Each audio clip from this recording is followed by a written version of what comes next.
पिलू काय प्यायचं? चहा प्यायचा. आज तर सकाळी उठल्यापासूनच तिने ठरवलंच होतं की आज मी मम्माला खूप त्रास देणार आहे. तिने सुरुवात पण मस्त केली, नाश्त्याला वगैरे आणलं होतं, पण तिला नाही, तिला चहा बिस्किट खायचे होते.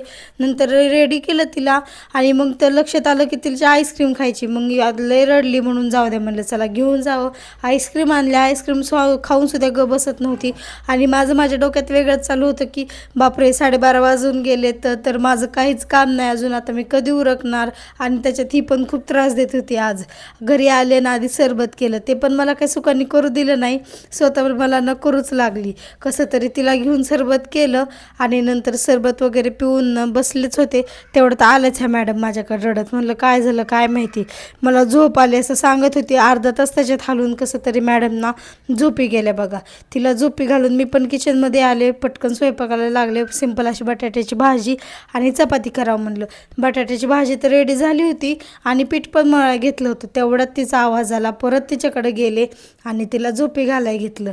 परत झोपली ती 10-15 मिनिटांनी. पटकन येऊन चपात्या केल्या. कामाच्या नादात कधी भूक लागली सुद्धा मला कळलं नाही. जेवण केलं आणि कपडे पण राहिले होते, कपडे धुतले आणि भांडे पण राहिले होते. जेवण केलेले सगळे स्वयंपाकाचे भांडे वगैरे घासलं, किचन झाडून घेतलं आणि सगळा दिवस कधी इकडचा इकडं गेला काय कळलं पण नाही. असं होतं माझा आजचा दिवस. तर बाय.